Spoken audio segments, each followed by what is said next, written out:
दोस्तों हम लोग आज देख रहे हैं विमी सूत्र का भाग 2 यानी डायमेंशनल फार्मूला का पार्ट 2। तो आइए हम लोग यहाँ पे देखते हैं कि यहाँ पे 5 फार्मूले हमने लिखे हुए हैं, इसी से हम डायमेंशनल फार्मूला बनाएंगे।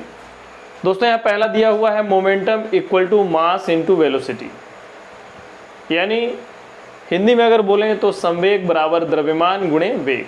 इसके लिए जो शॉर्टकट फार्मूला हुआ है P इक्वल टू एम भी, जहाँ P मोमेंटम को डिनोट करता है, m हो गया मास, v हो गया वेलोसिटी। आपको ये 11वीं की फिजिक्स में मिलेगी, आप इसको याद कर लेंगे तो इसे लिख सकते हैं। दूसरा हो गया torque equal to force into distance, या टार्क का हिंदी में मतलब होगा बल आघूर्ण बराबर बल गुणे दूरी। फार्मूला होता है tau equal to F into D. तो दोस्तों अगर इन सब को लिखना है तो हम इन छोटे छोटे फार्मूलों को अगर याद कर लेते हैं तो ऐसे इसको हम बना सकते हैं। तो आइए सॉल्व करते हैं। दोस्तों पिछले वीडियो में हमने बताया था कि मास के लिए हम जो सिंबल यूज करते हैं वो होता है capital M. Length, width, height, distance, displacement, इन सभी के लिए हम यूज करते हैं कैपिटल एल। टाइम के लिए हम यूज करेंगे कैपिटल टी, और टेम्परेचर के लिए हम यूज करेंगे यहाँ पे थीटा।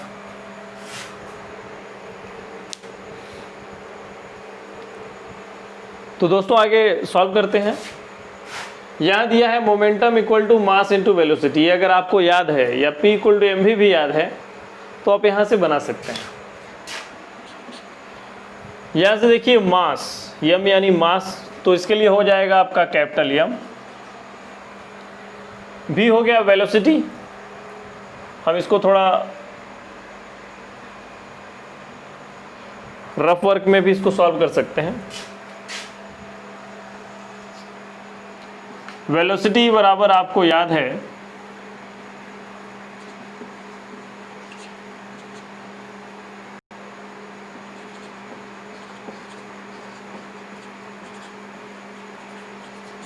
Displacement upon time. हमने अभी बताया आपको कि डिस्प्लेसमेंट हो, डिस्टेंस हो, लेंथ हो, विड्थ हो, हाइट हो, इन सभी के लिए हम कैपिटल एल यूज़ करते हैं। तो यहाँ लिख लेंगे ऊपर एल। टाइम के लिए कैपिटल टी यूज़ करते हैं।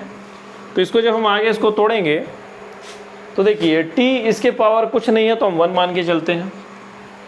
जब ये ऊपर जाएगा तो ये जो पावर में जो साइन है वो चेंज होती है। जैसे अब इसमें कोई साइन नहीं, यानी पॉजिटिव मान के चल रहे हैं, तो ऊपर जब भी आएगा तो ये हो जाएगा -1 ऊपर यहाँ पे, यानी ये अब नेगेटिव हो जाएगा।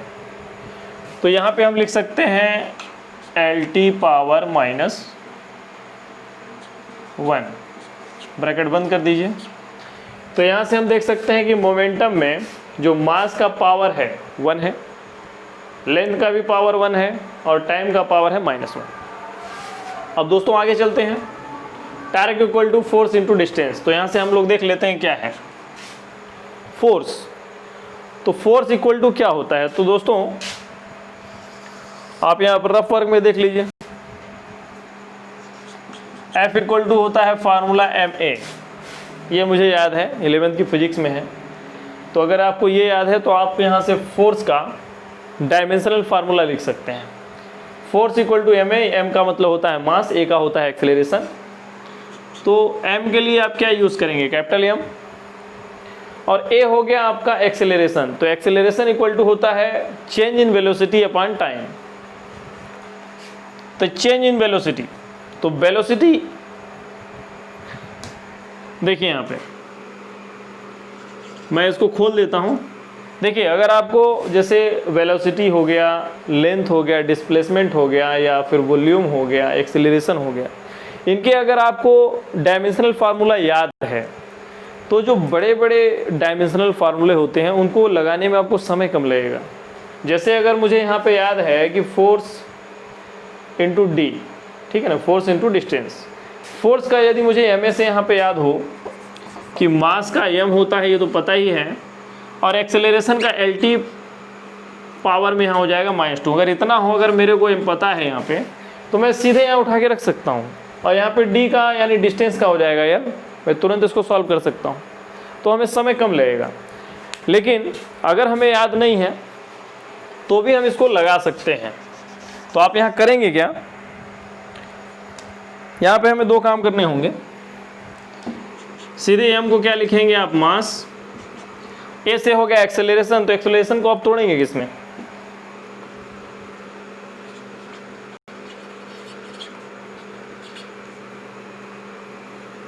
Change in velocity upon time. या फिर और दूसरे तरह से लिखना चाहें तो यहाँ लिखेंगे m, और a एक्सेलरेशन होता है, चेंज इन वेलोसिटी का मतलब होता है डेल v, और अपॉन आप डेल t भी लिख सकते हैं। इस तरह भी लिख सकते हैं आप, यहाँ पे ये ना लिखना हो तो आप ये भी लिख सकते हैं। लेकिन अब इसके आगे आपको क्या करना पड़ेगा, डायरेक्ट आपको इसका डायमेंशनल फार्मूला बनाना होगा। यहाँ लिखिएगा हम डेल वी यानी चेंज इन वेलोसिटी, तो वेलोसिटी का क्या दिया है, एल टी पावर -1, और इस पूरे के बटे में यहाँ हो जाएगा t। तो अब दोस्तों यहाँ ध्यान देंगे, जब ये t के पावर 1 है, ये ऊपर जाएगा तो ये भी क्या हो जाएगा, -1। तो थोड़ा यहाँ पे ध्यान देंगे, ये पहले से यहाँ पे t माइनस पावर में बचा हुआ है, ये भी ऊपर जाएगा तो t पावर 1 का हो जाएगा t पावर -1। तो हमने एक पिछले वीडियो में फार्मूला बताया था, x power m into x power n equal to x के पावर m प्लस n। यानी यदि बेस सेम है तो जो उसका पावर होगा आपस में जुड़ जाएगा। तो ये -1 और -1 यदि आपस में जुड़ेंगे तो ध्यान देंगे प्लस माइनस का मल्टीप्लाई माइनस ही हो जाएगा 1। दोनों नंबर सेम साइन वाले हैं, सेम कास्ट के हैं, सेम जाति के हैं, आपस में जुड़ेंगे, दोनों में जो साइन है लग जाएगा, यानी हो जाएगा -2 t पावर -2। तो यहाँ हो जाएगा -2, ये t पावर 1 ऊपर जाएगा बन जाएगा t पावर -1। तो t -1 आपस में जब मल्टीप्लाई होगा तो t पावर -2 आ जाएगा। तो ये हो गया आपका फोर्स का डायमेंशनल फार्मूला। तो यहाँ लिख दीजिए m/L/T पावर -2। बगल में यहाँ d दिया है यानी डिस्टेंस के लिए भी हम L यूज़ करेंगे। अब आगे अगर आप सॉल्व करेंगे तो यहाँ से देख लीजिए L का L में हो जाएगा मल्टीप्लाई, तो यहाँ भी ऊपर 1 है, यहाँ भी ऊपर 1 है। तो जब भी L का L में मल्टीप्लाई करेंगे तो ये फार्मूला काम करेगा, यानी बेस सेम है, L दोनों तरफ है, तो पावर जुड़ जाएंगे, यानी यहाँ का 1 यहाँ का 1 आपस में जुड़ेगा। इसके ऊपर जो 1 है ये आपस में जुड़ जाएगा। 1 लिखते नहीं यहाँ पे, तो पहले m देख लेते हैं, m इधर है, m इधर नहीं है, m लिख लीजिए। L इधर है, L इधर भी है, दोनों के पावर में 1 है, मल्टीप्लाई होगा तो पावर जुड़ेगा, 1 का हो जाएगा 2, और यहाँ t है, इधर t नहीं है, यानी सीधे लिख दीजिए t पावर -2। यानी टॉर्क बल आघूर्ण का जो डायमेंशनल फार्मूला होगा mL² t पावर -2। दोस्तों ध्यान देंगे, जो आप कार्य का भी फार्मूला देखते हैं, यानी वर्क का इक्वल टू होता है फोर्स इंटू डिस्टेंस, कहीं कहीं पे फोर्स इंटू डिस्प्लेसमेंट भी लिखा रहता है, तो इसका भी डायमेंशनल फार्मूला सेम होगा। और वही होगा एनर्जी का, एनर्जी का जो डायमेंशनल फार्मूला है और वर्क का डायमेंशनल फार्मूला सेम होता है। यानी 3 चीज़ें हम लोग पा गए, टॉर्क, एनर्जी और वर्क, तीनों का डायमेंशनल फार्मूला सेम होगा। अब दोस्तों हम लोग यहाँ पे एक चीज़ और देख लेते हैं। यहाँ पे दिया है Young's modulus equal to longitudinal stress upon longitudinal strain. अगर मैं इसको हिंदी में बोलूँ तो ये हो जाएगा यंग प्रत्यास्था गुणांक बराबर लॉन्गिट्यूडिनल स्ट्रेस, यानी अनुदैर्ध्य प्रतिबल बटे अनुदैर्ध्य विकृति, ये आपको हिंदी में होगा। तो वास्तव में यंग्स मॉडुलस क्या है, यह एक प्रकार का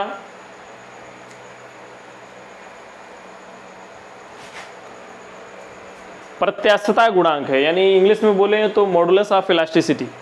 मॉडुलस ऑफ इलास्टिसिटी 3 होते हैं, यंग मॉडुलस, बल्क मॉडुलस और मॉडुलस ऑफ रिजिडिटी। 3 प्रकार के होते हैं। मॉडुलस ऑफ इलास्टिसिटी 3 प्रकार का होता है, यंग मॉडुलस और आपका बल्क मॉडुलस और मॉडुलस ऑफ रिजिडिटी। 3 टाइप के होते हैं, लेकिन तीनों का जो डायमेंशनल फार्मूला है वो एक ही होगा। आप दोस्तों यहाँ पे देख लीजिए कैसे होता है। लॉन्गिट्यूडिनल स्ट्रेस है, तो लैंगिट्यूडनल से यहाँ कोई दिक्कत नहीं है, जो स्ट्रेस का डायमेंशनल फार्मूला होगा वही लिखेंगे। यहाँ लिखा है लैंगिट्यूडनल स्ट्रेन, इससे भी कोई दिक्कत नहीं है, जो स्ट्रेन का डायमेंशनल फार्मूला होगा वही हम लिखेंगे। तो स्ट्रेस क्या होता है दोस्तों? स्ट्रेस इक्वल टू होता है फोर्स अपॉन एरिया। तो इसको हम लोग ऐसे लिख सकते हैं, स्ट्रेस को लिख सकते हैं फोर्स बाय एरिया, फिर पूरे के बाई कर दिए स्ट्रेन। लैंगिट्यूडनल स्ट्रेन दिया है, जैसे इसका मतलब हो जाएगा change in length upon initial length, बल बटे क्षेत्रफल, और डेल एल का मतलब हुआ लंबाई, लेंथ, चेंज इन लेंथ, और नीचे का जो यल हो गया ये हो गया आपका इनिशियल लेंथ। अब इसको अगर हम सॉल्व करें तो हमारे पास हो जाएगा एफ बाई ए। इस जो मेन बाई है इसके जगह हम जैसे ही मल्टीप्लाई का साइन लगाएंगे तो ये नीचे वाला हिस्सा पूरा पलट जाएगा, यानी हो जाएगा यल बाई डेल एल। अब इसको आगे सॉल्व करेंगे तो हो जाएगा एफ एल अपॉन ए डेल एल। दोस्तों अब आगे हम लोग सॉल्व करके देख लेते हैं इसको क्या होता है।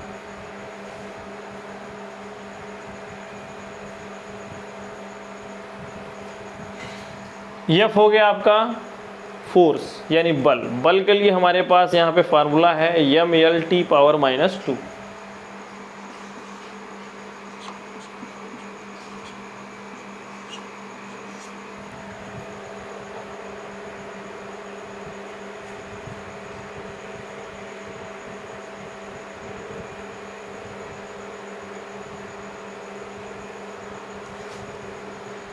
और यल हो गई आपकी लेंथ। यहाँ पे हम जो डायमेंशनल फार्मूला है वहाँ भी लेंथ के लिए हम कैपिटल यल यूज़ कर रहे हैं, यानी यहाँ पे हम कैपिटल यल लिख देंगे। दोस्तों ए का मतलब होता है एरिया, तो एरिया इक्वल टू क्या होता है? Length into width. Area equal to होता है लेंथ इंटू विड्थ। तो लेंथ के लिए भी यल यूज़ करेंगे, विड्थ के लिए भी यल यूज़ करेंगे, दोनों मिलके हो जाएगा यल स्क्वायर। तो यहाँ पे हम लिख देते हैं यल स्क्वायर। अब दोस्तों एक चीज़ और ध्यान देंगे यहाँ पे, ये डेल यल क्या है? डेल यल है चेंज इन लेंथ, तो इसके लिए भी हम यूज़ करेंगे यल। अब इसको सॉल्व करते हैं। हमारे पास यहाँ देखिए यम है, इधर उधर यम नहीं है, डायरेक्ट यम लिखिए। यल इधर भी है यल उधर भी है, दोनों के पावर में 1 मान के चलेंगे, मल्टीप्लाई होगा पावर जुड़ेगा। यल लिख लेंगे, यहाँ ये 1 यहाँ 1, इस फार्मूले से हम लोग देख लेंगे आपस में पावर जुड़ जाएंगे, यल स्क्वायर हो जाएगा।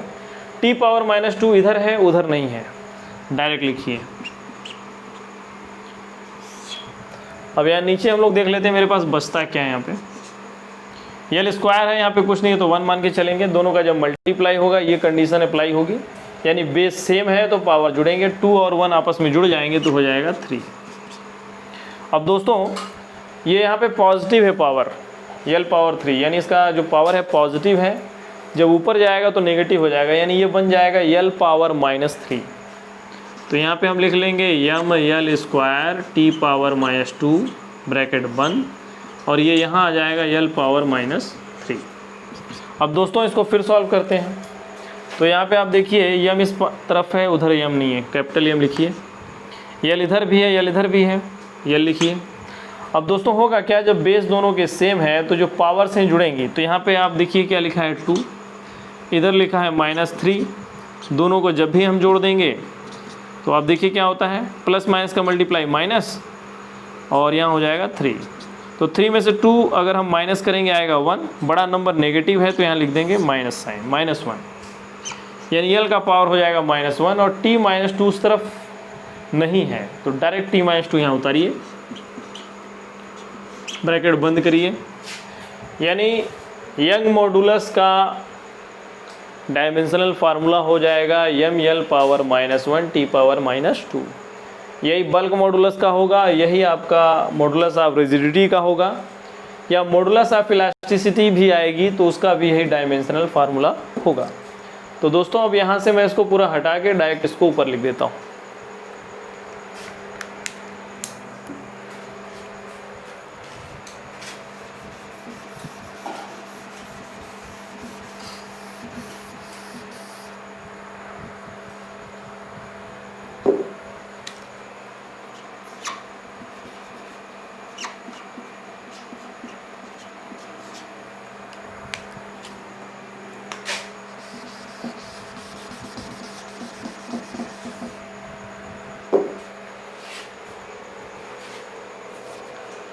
दोस्तों एक चीज़ हमारे पास अभी और आ गई है, coefficient of viscosity equal to होता है viscosity stress upon velocity gradient.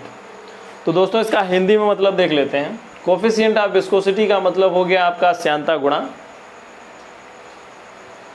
Viscosity stress का मतलब होता है श्यानता प्रतिबल, वेलोसिटी ग्रेडियंट का हिंदी में मतलब हो जाएगा वेग प्रवणता। अब दोस्तों ये हम लोग देख लेते हैं, पहले तो ये देखते हैं कि ये आया कहाँ से है, कहाँ से आया है, वो फार्मूला हम लोग देख लेते हैं। तो दोस्तों आप 11वीं की फिजिक्स में जाएंगे तो उसमें एक फ्लो ऑफ लिक्विड करके एक चैप्टर है, क्योंकि तो उसमें आपको, क्योंकि विस्कोसिटी जो प्रॉपर्टी है वो लिक्विड का ही है, तो हम लोग देख लेते हैं ये फार्मूला आया कहाँ से है एक्चुअल में। दोस्तों एक फार्मूला है F equal to minus eta A dV upon dx। यहाँ पे F डिनोट करता है आपका विस्कोसिटी फोर्स। जब भी कोई लिक्विड मूव करता है तो लिक्विड को हम ये मान के चलते हैं वो कई लेयर्स का बना रहता है, एक के ऊपर एक लेयर्स होती हैं और सब लेयर्स अलग अलग मूव करती हैं। तो जो भी लेयर्स हैं उनके बीच में विस्कोसिटी फोर्स काम करता है। तो F viscosity force equal to, यहाँ पे ईटा जो है एक कांस्टेंट है जिसको हम लोग बोलते हैं कोफिशिएंट ऑफ विस्कोसिटी। ए जो होता है वो आपका जो सरफेस जिस पे वो मूव कर रहा है, एक सरफेस जो एक दूसरे लेयर्स हैं एक दूसरे के ऊपर चल रही हैं और उनका जो कांटेक्ट एरिया है उसको ये डिनोट कर रहा है। और dV अपान dx जो लेयर्स हैं, लेयर्स के विस्कोसिटी में यूनिट डिस्टेंस में जो चेंज हो रहा है वो यहाँ पे डिनोट कर रहा है, इसीलिए इसको बोलते हैं velocity gradient.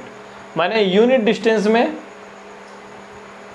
Change in velocity in unit distance.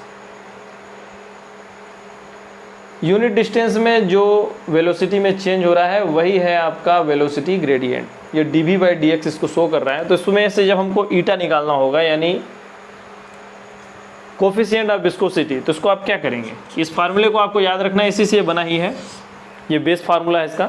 तो आप यहाँ से जब ईटा करेंगे तो यहाँ हो जाएगा F, ए यहाँ ऊपर है इधर आ जाएगा नीचे, और dV बाई dx इधर मल्टीप्लाई की स्टेज में, पूरा डिवीजन की स्टेट में इसको ले जाइए।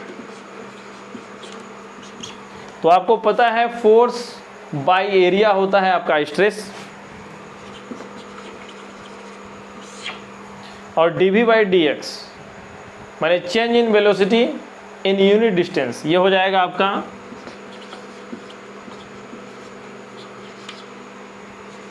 Velocity gradient.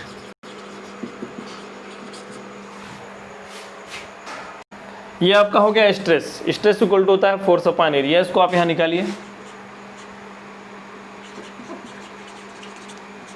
Stress equal to force upon area, तो फोर्स इक्वल टू होता है एम ए कैपिटल ए।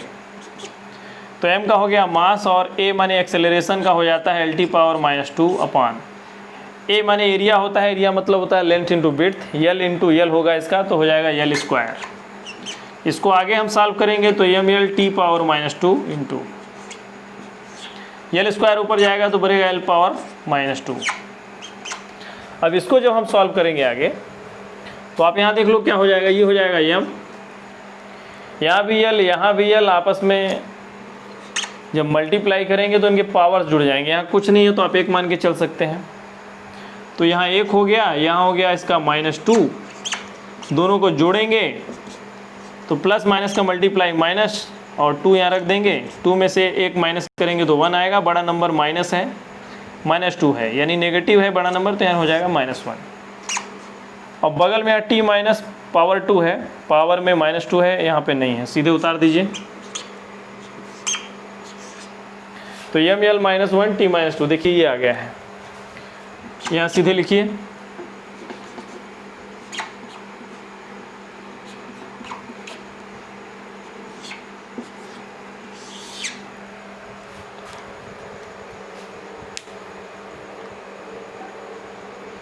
दोस्तों अब यहाँ लिखा हुआ है v/x, v यानी वेलोसिटी और x का मतलब हो गया डिस्टेंस। तो दोस्तों इसको भी हम लोग कर लेते हैं यहाँ पे।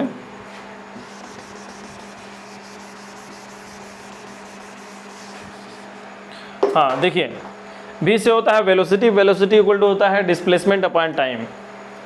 डिस्प्लेसमेंट का हो जाएगा l, टाइम का हो जाएगा t, यानी l बाई टी। t ऊपर जाएगा तो बनेगा -1, यानी हो जाएगा lt -1। नीचे x है, x मतलब डिस्टेंस, डिस्टेंस के लिए हम क्या यूज करेंगे, l।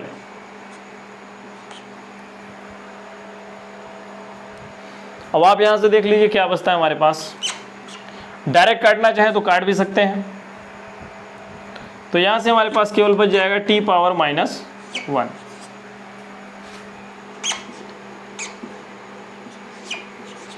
इसको अगर हम आगे सॉल्व करेंगे तो यहां हो जाएगा m l पावर -1 t -2, और ये t -1 ऊपर जाएगा तो t पावर 1 बच जाएगा।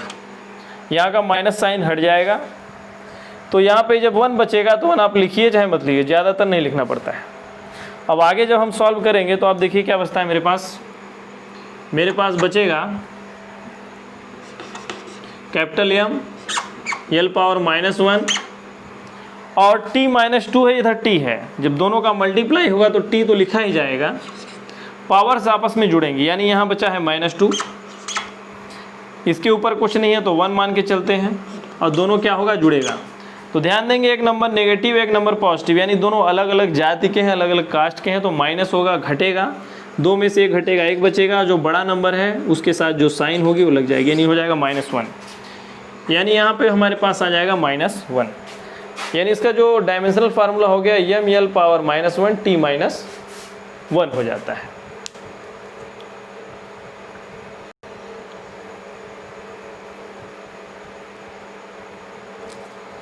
दोस्तों उसको यहाँ लिख लेते हैं हम लोग।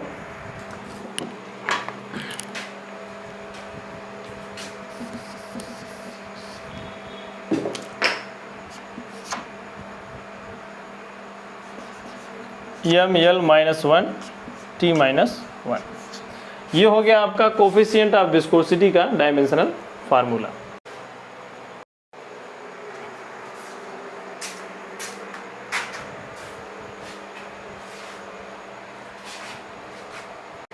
दोस्तों यहाँ पे 5वां नंबर दिया हुआ है gravitational constant capital G equal to FD² by m1 m2। यहाँ पे ग्रेविटेशनल कांस्टेंट का हिंदी में मतलब होगा गुरुत्वाकर्षण नियतांक, इसको कैपिटल G से डिनोट करते हैं। यह आपको 11वीं की फिजिक्स में ग्रेविटी नाम से एक चैप्टर है उसमें यह मिलेगा। पहले हम देख लेते हैं ये एक्चुअल में फार्मूला बना कहाँ से है। तो दोस्तों ग्रेविटेशनल फोर्स के लिए फार्मूला होता है F equal to capital G m1 m2 by d²। यहाँ पर F हो गया, मान लीजिए कोई 2 स्टार्स हैं या फिर कोई 2 सैटेलाइट हैं, तो उनके बीच में जो ग्रेविटेशनल फोर्स होता है वो है F, और दोनों सैटेलाइट्स जो हैं उनका जो मास है वो हो गया m1 m2, और d जो हो गया दोनों सैटेलाइट्स के बीच की परपेंडिकुलर डिस्टेंस, और g हो जाएगा यहाँ पे एक कांस्टेंट जिसको हम बोलते हैं ग्रेविटेशनल कांस्टेंट। तो यहाँ से अगर हमको g निकालना हो तो g इक्वल टू हो जाएगा f, इसके बाई 1 कर दीजिए, डायगोनली मल्टीप्लाई हो जाएगा, d² का f में हो जाएगा तो f d² बन जाएगा, ये बाई हो जाएगा m1 m2 ऊपर है, यहाँ m1 में मल्टीप्लाई हो जाएगा तो नीचे आ जाएगा m1 m2। तो यहाँ से ये फार्मूला बना है। तो दोस्तों अब हम लोग इसका डायमेंशनल फार्मूला लिख लेते हैं। F का क्या होगा, F यानी होता है force, F equal to ma यानी मास इंटू एक्सेलरेशन, m का हो जाएगा कैपिटल M और a का होता है LT पावर -2। तो सीधे आप लिख लीजिए m LT पावर -2, और यहाँ d है, d के यानी डिस्टेंस, तो हमने पहले बताया था कि distance, displacement, length, width, height सबके लिए कैपिटल L यूज़ करेंगे, तो L² हो जाएगा यहाँ बाई m1 m2, ये क्या है, मास है, तो यहाँ भी इसके लिए भी m होगा, इसके लिए भी m, तो m का मल्टीप्लाई m²। दोस्तों अब हम लोग इसको आगे सॉल्व करके देख लेते हैं। इसको आप चाहें तो यहाँ से भी इसको चाहें तो ऊपर लेके आएंगे तो m² का बनेगा m पावर -2, फिर m का m में मल्टीप्लाई होगा। यहाँ से भी डायरेक्ट काट सकते हैं। इस m को अगर यहाँ से काट देंगे तो अपने पास यहाँ केवल बच जाएगा 1m। तो आगे हल करके देखते हैं। m के पावर यहाँ कुछ नहीं है तो 1 ऊपर जाएगा तो m पावर -1 बन जाएगा। तो देखिए बचता क्या है हमारे पास, यल का यल में इसमें मल्टीप्लाई होगा तो पावर्स आपस में जुड़ जाएंगे। यहाँ 2 है यहाँ 1 तो हो जाएगा 3 t पावर -2। और ये अगर ऊपर आ जाएगा तो m पावर 1 है तो m पावर -1 हो जाएगा।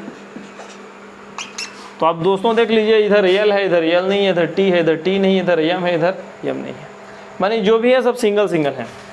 तो आप इसको MLT के फॉर्म में लिख दीजिए, MLT लिख दीजिए यहाँ पे। m के पावर -1 है, t के पावर यहाँ 3 है और m के पावर -1 यल के पावर 3 और t के पावर में है -2 तो यहाँ -2 लिख दीजिए। यानी ग्रेविटेशनल कांस्टेंट का जो डायमेंशनल फार्मूला है वो हो जाएगा m पावर -1 यल के पावर q और t के पावर -2।